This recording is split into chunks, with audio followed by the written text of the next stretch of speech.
A white Ford Focus pulls up to an ATM in the dead of night. The driver slides a debit card into the slot. Cash spits out. Security cameras roll. What they don't know yet? This card belongs to a dead girl. And the man using it? He's got bodies buried across 3 states. His name is Israel Keys. He's 33, lives in Alaska, runs a construction business. Normal guy, right? Wrong. He's one of the most calculated serial killers America has ever seen. Here's what makes him different. Israel doesn't just kill, he plans, years in advance.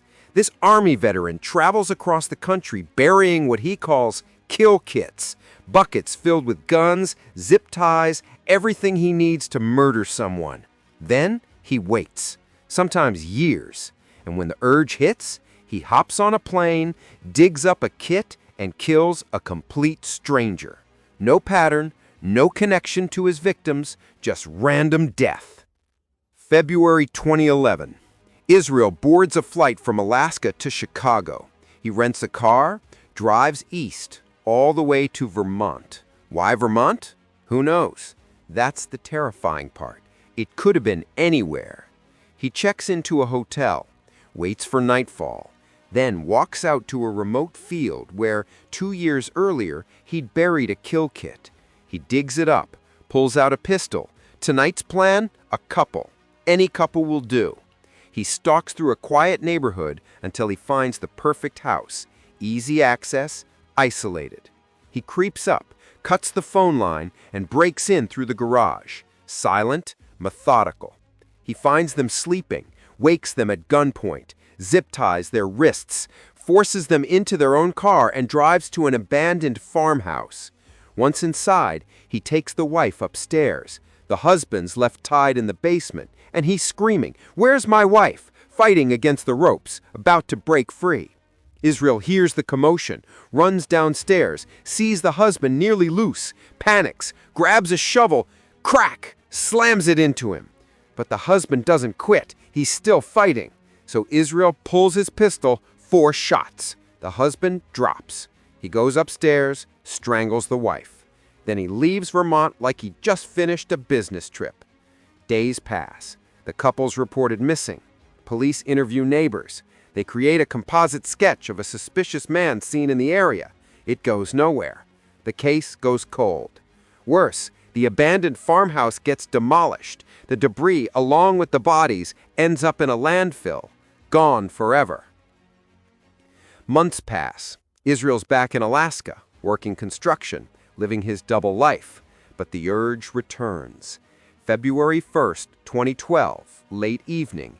He's driving around Anchorage when he spots an 18-year-old girl named Samantha Koenig.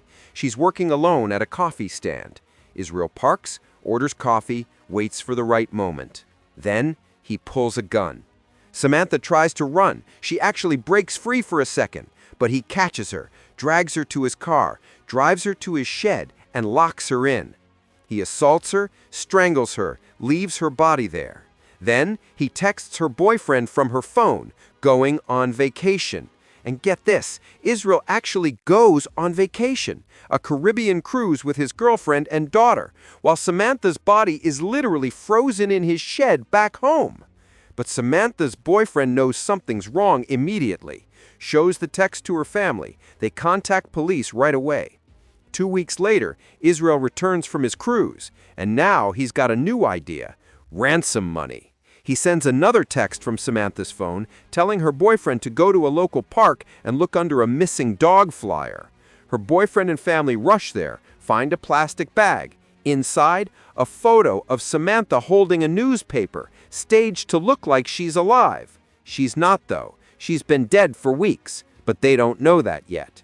There's also a note demanding $30,000 be deposited into her bank account. Israel has her debit card, plans to withdraw it himself. Her father deposits $5,000, everything he has. Hours later, Israel hits an ATM, makes a withdrawal. Police are monitoring the account. They trace the transaction and rush to the location, but he's already gone. Over the next few weeks, he makes more withdrawals. Arizona, New Mexico, Texas. He's on the move, and the FBI can't catch him. It looks like he might actually get away with it. Then he makes one mistake. While withdrawing cash at an Arizona ATM, a security camera captures his car, a white Ford Focus. The FBI blasts that image to every police department in Texas. Days later, a state trooper spots the exact car in a hotel parking lot.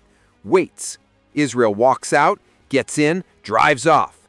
The trooper follows, pulls him over for speeding, searches the car, finds a pistol, Samantha's ID, her debit card, her phone.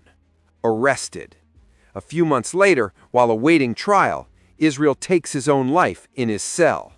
To this day, police aren't sure how many people he killed. They estimate around 11. But with kill kits buried across the country and years of undetected activity, it could be so much more.